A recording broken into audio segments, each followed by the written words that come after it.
Hi everyone, ನಮಸ್ತೆ.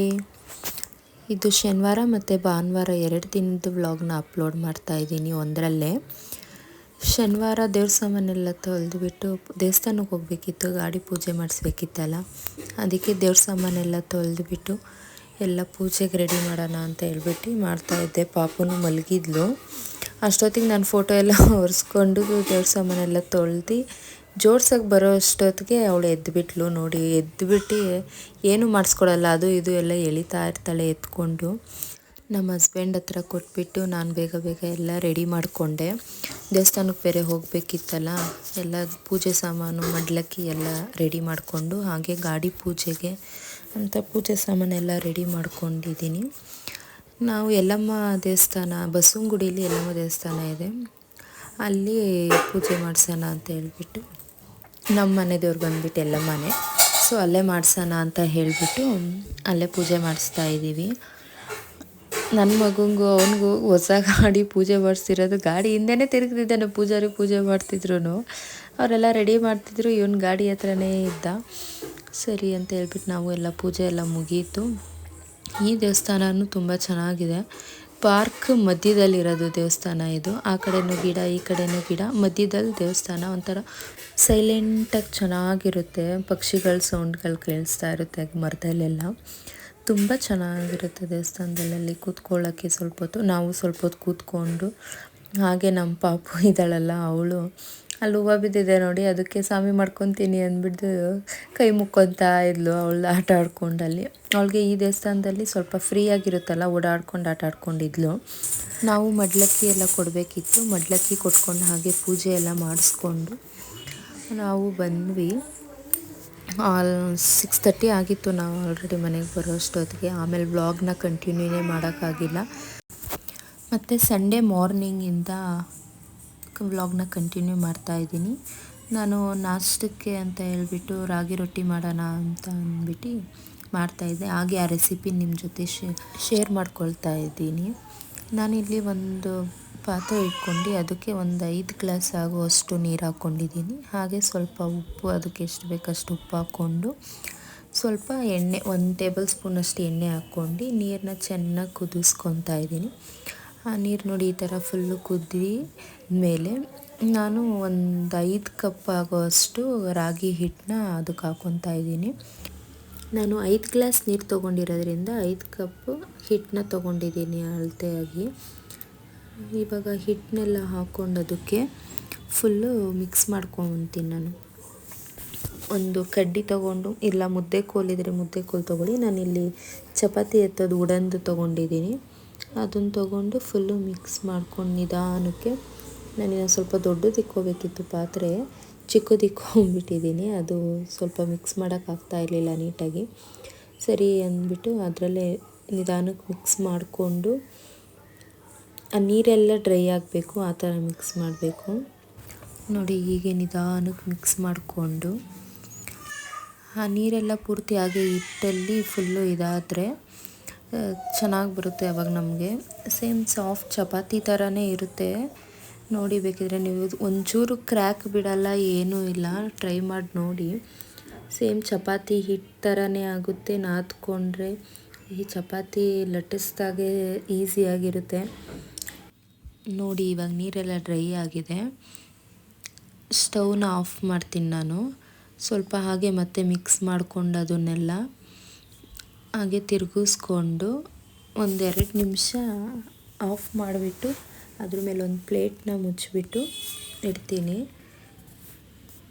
ಅದು ತುಂಬ ಹಬೆ ಇರುತ್ತಲ್ಲ ಒಳಗಡೆನೆ, ಪ್ಲೇಟ್ ಮುಚ್ಚಿಟ್ರೆ ಆವಾಗ ಸ್ವಲ್ಪ ಬೇಯ್ದಂಗೆ ಆಗುತ್ತೆ. ಅದರಿಂದ ನಮಗೆ ಅಷ್ಟು ಬೇಯಿಸೋ ಇದು ಇರಲ್ಲ. ಆಮೇಲೆ ಬೆಂದಿರುತ್ತೆ ಇದು ಕೂಡ, ರೊಟ್ಟಿ ಕೂಡ. ನಾನಿವಾಗ ಅದ್ರ ಮೇಲೆ ಒಂದು ಪ್ಲೇಟ್ನ ಮುಚ್ಚಿಬಿಟ್ಟು ಅದನ್ನು 2 ನಿಮಿಷ ಹಾಗೆ ಬಿಡ್ತೀನಿ. ನಾನು ತೊಗೊಂಡಿರೋ ಪಾತ್ರೆ ಸ್ವಲ್ಪ ಚಿಕ್ಕದಾಗಿತ್ತು, ಹಾಗೆ ಅದಕ್ಕೋಸ್ಕರ ನಾನು ಬಾಣಲಿ ತೊಗೊಳ್ಳೋಣ ಅಂತ ಹೇಳ್ಬಿಟ್ಟು ಆ ಹಿಟ್ಟು ಹಾಕ್ಕೊಂಡಿದ್ದು ಬಾಣಲಿನೇ ತೊಗೊಂಡಿದ್ದೀನಿ. ನಾನು ಹಾಗೆ ಪಾತ್ರೆಯಲ್ಲಿರೋದನ್ನೆಲ್ಲ ಇದಕ್ಕೆ ಟ್ರಾನ್ಸ್ಫರ್ ಮಾಡ್ಕೊತಾ ಇದ್ದೀನಿ. ಆ ಹಿಟ್ಟನ್ನೆಲ್ಲ ಇದಕ್ಕೆ ಹಾಕ್ಕೊಂಡು ಇದರಲ್ಲೇ ಮಿಕ್ಸ್ ಮಾಡ್ಕೊಳ್ಳೋಣ ಅಂತ ಹೇಳ್ಬಿಟ್ಟು ಎಲ್ಲ ಅದರಲ್ಲಿರೋದೆಲ್ಲ ಇದಕ್ಕೆ ಹಾಕ್ಕೊಳ್ತಾ ಇದ್ದೀನಿ. ಫುಲ್ಲು. ಇವಾಗ ನೋಡಿ ಅದು ಫುಲ್ಲು ಸ್ವಲ್ಪ ಮುದ್ದೆ ಥರನೇ ಕಾಣಿಸ್ತಾ ಇದೆ. ಹಾಗಿದ್ರೇ ನಮಗೆ ರೊಟ್ಟಿ ಸಾಫ್ಟಾಗಿ ಬರೋದು.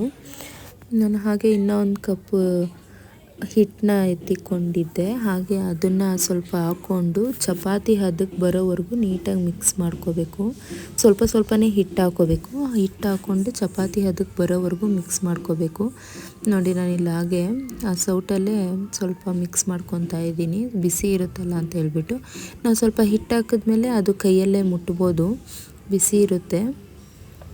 ಹಾಗಾಗಿ ನಾನು ಸ್ವಲ್ಪ ಕೈನ ನೀರು ಮಾಡಿಕೊಂಡು ತ್ಯಾವ ಥರ ಮಾಡಿಕೊಂಡು ಜಾಸ್ತಿ ನೀರು ಹಾಕೋಬಾರ್ದು, ಸ್ವಲ್ಪ ಮಾತ್ರ ನೀರು ಮಾಡಿಕೊಂಡು ಅದನ್ನು ಚೆನ್ನಾಗಿ ನಾದ್ಕೊತಾ ಇದ್ದೀನಿ. ನೋಡಿ, ನಮಗೆ ಬೇಕು ಅಂತ ಅನಿಸಿದ್ರೆ ಇನ್ನು ಸ್ವಲ್ಪ ಹಿಟ್ಟು ಹಾಕೋಬೋದು. ನಾವು ಕಲಿಸ್ಬೇಕಾದ್ರೆ ಗೊತ್ತಾಗೋಗುತ್ತೆ ಅದು ಚಪಾತಿ ಹಿಟ್ಟಿನ ಅದಕ್ಕೆ ಇದೆಯಾ ಅಂತ ಅಂದ್ಬಿಟ್ಟು. ನನಗೆ ಇನ್ನೂ ಸ್ವಲ್ಪ ಬೇಕು ಅನಿಸ್ತು ಹಿಟ್ಟು, ಹಾಗಾಗಿ ನಾನು ಮತ್ತೆ ಹಿಟ್ಟು ಹಾಕ್ಕೊಂಡು ನಾದ್ಕೊತಾ ಇದ್ದೀನಿ. ಫುಲ್ಲು ಸೇಮ್ ಚಪಾತಿ ಥರನೇ ನಾದ್ಕೋಬೇಕು. ಅದನ್ನು ಏನೂ ಆಗೋಲ್ಲ, ಅದು ಹಾಗೆ ಬಿರುಕು ಬೀಳೋದು ಆಗಲಿ ಏನೂ ಆಗೋಲ್ಲ. ಈ ಥರ ಸೇಮ್ ಚಪಾತಿ ಹಿಟ್ಟು ಥರನೇ ಬರುತ್ತೆ. ನಾವು ನೋಡಿ ಇವಾಗ ಫುಲ್ಲು ಹಾಗೆ ನಾದ್ಕೊಂಡಷ್ಟು ಫುಲ್ಲು ಸಾಫ್ಟಾಗಿರುತ್ತೆ ಹಿಟ್ಟು. ನಾನಿನ್ನು ಸ್ವಲ್ಪ ಹಿಟ್ಟು ಎಷ್ಟು ಬೇಕಾದಷ್ಟು ಹಾಕ್ಕೊಂಡು ಒಂದು ಕಪ್ಪಲ್ಲಿ ಅರ್ಧ ಕಪ್ ಯೂಸ್ ಮಾಡಿದ್ದೀನಿ ಅಷ್ಟೇ ನಾನು. ಈಗ ಕರೆಕ್ಟ್ ಅದಕ್ಕೆ ಬಂದಿದೆ. ಅದಕ್ಕೆ ನಾನು 1 ಟೇಬಲ್ ಸ್ಪೂನಷ್ಟು ಎಣ್ಣೆನ ಹಾಕ್ಕೊಂಡು ಇನ್ನೊಂದು ಸತಿ ನೀಟಾಗಿ ಮಿಕ್ಸ್ ಮಾಡಿಕೊಂಡು ನಾದ್ಕೊಂಡು ಇಡ್ತೀನಿ. ಹಾಗೆ ಸ್ವಲ್ಪ ಬೆಚ್ಚಗೆ ಇರುತ್ತೆ, ಆವಾಗ ಬೆಚ್ಚಗಿದ್ದಾಗ ಮಾಡಿಕೊಂಡ್ರೆ ಇನ್ನೂ ಸಾಫ್ಟಾಗಿ ಚೆನ್ನಾಗಿರುತ್ತೆ ರೊಟ್ಟಿ. ನೋಡಿ ಇವಾಗ ನಾನು ಅದನ್ನು ಸೈಡ್ಗೆ ಇಕ್ಕೊತೀನಿ. ಕರೆಕ್ಟ್ ಅದಕ್ಕೆ ಚಪಾತಿ ಅದಕ್ಕೇ ಆಗಿದೆ ಅದು ಹಿಟ್ಟು. ಇದನ್ನು ಸೈಡಲ್ಲಿ ಇಕ್ಕೊಂಡು ನಾನು ಲಟ್ಸ್ಕೊಳ್ಳೋಕ್ಕೆ ಅಂದ್ಬಿಟ್ಟು ಎಲ್ಲ ರೆಡಿ ಮಾಡ್ಕೊಂಡಿದ್ದೀನಿ. ಹಾಗೆ ನಾನು ಒಂದು ಉಂಡೆ ಆಗೋಷ್ಟು ಎತ್ಕೊಂಡು ಅದನ್ನು ಸುಮ್ಮನೆ ಸಾಫ್ಟಾಗಿ ನೋಡಿ ಹಿಂಗೆ ಕೈಯಲ್ಲಿ ಹಿಂಗೆ ಮಾಡಿದ್ರೆ ಎಷ್ಟು ಸಾಫ್ಟ್ ಆಗುತ್ತೆ. ಅದನ್ನು ರೋಲ್ ಮಾಡಿಕೊಂಡು ನಾವು ಹಿಟ್ಟು ಮೇಲೆ ಹಾಗೆ ಪ್ಲೇಟ್ನ ಮುಚ್ಚಿಟ್ಕೊಂಡಿದ್ದೀನಿ, ಬಿಸಿ ಇರಲಿ ಸ್ವಲ್ಪ ಅಂತ ಹೇಳ್ಬಿಟ್ಟು. ಇಲ್ಲಿ ನಾವು ತೊಗೊಂಡಿರೋ ಉಂಡೆಯಲ್ಲಿ ಸ್ವಲ್ಪ ಹಿಟ್ಟು ಹಾಕ್ಕೊಂಡು ಚಪಾತಿ ಹೇಗೆ ಲಟ್ಟಿಸ್ತೀವಿ ಹಸಿಟ್ಟು ಹಾಕ್ಕೊಂಡು ಹಾಗೆ ಸೇಮ್ ಟು ಸೇಮ್ ಲಟ್ಟಿಸ್ಕೊಂಡು ಸುಡೋದು ಅಷ್ಟೇ, ಏನೂ ಇಲ್ಲ. ನೋಡಿ ಇವಾಗ ನೀವು ನೋಡ್ತಾ ಇದ್ದೀರಾ ನಾನು ಲಟ್ಟಿಸ್ತಾ ಇರೋದನ್ನು, ಹೇಗೆ ಲಟ್ಟಿಸ್ತಾ ಇದ್ದೀನಿ ಅಂತ ಹೇಳ್ಬಿಟ್ಟು. ನಾನು ಸುಮ್ಮನೆ ಸಾಫ್ಟಾಗೇ ಅದ್ರ ಮೇಲೆ ಒತ್ತುತ್ತಾ ಇರೋದು, ತುಂಬ ಜಾಸ್ತಿನೂ ಪ್ರೆಷರ್ ಹಾಕಿ ಏನು ಒತ್ತುತ್ತಿಲ್ಲ. ಚಪಾತಿನ ಹೇಗೆ ಲಟ್ಟಿಸ್ತೀನಿ ಹಾಗೆ ಲಟ್ಟಿಸ್ಕೊಂಡು ಒತ್ಕೊಳ್ತಾ ಇದ್ದೀನಿ ಅಷ್ಟೇ. ನೋಡಿ ಆಗಿದೆ ಎಲ್ಲ ಲಟ್ಟಿಸಿ. ನನ್ನ ಸೈಡಲ್ಲಿ ನನಗೆ ಎಷ್ಟು ತೆಳ್ಳಗೆ ಬೇಕೋ ಅಷ್ಟು ತೆಳ್ಳಗೆ ಲಟ್ಟಿಸ್ಕೋಬೋದು. ಅದು ಏನು ಅಂಟ್ಕೊಳ್ಳುತ್ತೆ ಕಿತ್ತೋಗುತ್ತೆ ಅನ್ನೋದು ಏನೂ ಇಲ್ಲ, ಸೇಮ್ ಚಪಾತಿ ಥರನೇ. ಇವಾಗ ನಾನು ತವಾನ ಇಕ್ಕೊಂಡು ಹಾಗೆ ಇದು ನಮ್ಮದು ಐರನ್ ತವ, ಇದಕ್ಕೆ ಬಂದುಬಿಟ್ಟು ಕಬ್ಬಿಣದ್ದು ಹಳೆ ಕಾಲದಲ್ಲಿ ಯೂಸ್ ಮಾಡ್ತಿದ್ರಲ್ಲ ಆ ಥರದ್ದು. ಇದರಲ್ಲೆಲ್ಲ ರೊಟ್ಟಿ ಚಪಾತಿ ಎಲ್ಲ ಟೇಸ್ಟ್ ತುಂಬ ಚೆನ್ನಾಗಿ ಬರುತ್ತೆ ಸುಟ್ಟರೆ. ನಾನು ಅದನ್ನೇ ಯೂಸ್ ಮಾಡೋದು ಚಪಾತಿಗೆ ರೊಟ್ಟಿಗೆ ಎಲ್ಲ. ಹಾಗೆ ಅದಕ್ಕೆ ಹಾಕ್ಕೊಂಡಿದ್ದೀನಿ. ನೋಡಿ ಇವಾಗ ಎಣ್ಣೆ ಸವರ್ಕೊಂಡು ಅದ್ರ ಮೇಲೆ ತಿರ್ವಾಕೊಂಡಿದ್ದೀನಿ ಅಂತ ಒಂಚೂರು ಕಿತ್ತಿಲ್ಲ ಏನಿಲ್ಲ, ಚೆನ್ನಾಗೇ ಬಂದಿದೆ. ನೋಡಿ ಎಣ್ಣೆ ನೀಟಾಗಿ ಸುಟ್ಟಿದೆ. ಇದನ್ನು ಜಾಸ್ತಿ ಏನು ಸುಡೋ ಆಗಿಲ್ಲ, ನಾವು ಸ್ವಲ್ಪ ಬೇಯಿಸ್ಕೊಂಡಿರೋದ್ರಿಂದ. ನೋಡಿ ಇವಾಗ ಎಷ್ಟು ಸಾಫ್ಟಾಗಿದೆ ಅಂತ ಅಂದರೆ ನಾನು ಫೋಲ್ಡ್ ಮಾಡಿದ್ರೂ ಸಹ ಒಂಚೂರು ಅದು ಕಿತ್ತಿಲ್ಲ, ಮಾರ್ಕ್ ಆಗಿಲ್ಲ, ಸೇಮ್ ಚಪಾತಿ ಥರನೇ ಕಾಣಿಸ್ತಾ ಇದೆ. ಈ ರೆಸಿಪಿನ ನೀವು ಟ್ರೈ ಮಾಡಿ. ಹಾಗೆ ಈವ್ನಿಂಗು ಇವತ್ತು ನಾನ್ ವೆಜ್ ಸಂಡೇ ಆಗಿರೋದ್ರಿಂದ ನಾನ್ ವೆಜ್ ಏನೂ ಮಾಡಿರಲಿಲ್ವಲ್ಲ, ಅದಕ್ಕೆ ನಾನು ನಮ್ಮ ಹಸ್ಬೆಂಡ್ಗೆ ಹೇಳ್ತಾ ಇದ್ದೆ ನನಗೆ ಎಗ್ ಮಂಚೂರಿ ಮಾಡಿಕೊಡಿ ಅಂತ ಹೇಳ್ಬಿಟ್ಟು. ಅವರು ಎಗ್ ಮಂಚೂರಿ ಮಾಡಿದರು. ಎಗ್ ಮಂಚೂರಿನೂ ತುಂಬ ಸಖತ್ತಾಗಿತ್ತು ಟೇಸ್ಟು. ಈ ರೆಸಿಪಿನ ನಾನು ಇನ್ನೊಂದು ಸತಿ ಮಾಡಿದಾಗ ಹಾಕ್ತೀನಿ ಅಷ್ಟೇ ಫ್ರೆಂಡ್ಸ್. ಇವತ್ತಿನ ವಿಡಿಯೋ ನಿಮ್ಗೆ ಇಷ್ಟ ಆಗಿದರೆ ಪ್ಲೀಸ್ ಲೈಕ್ ಮಾಡಿ, ಶೇರ್ ಮಾಡಿ, ಸಬ್ಸ್ಕ್ರೈಬ್ ಮಾಡ್ಕೊ.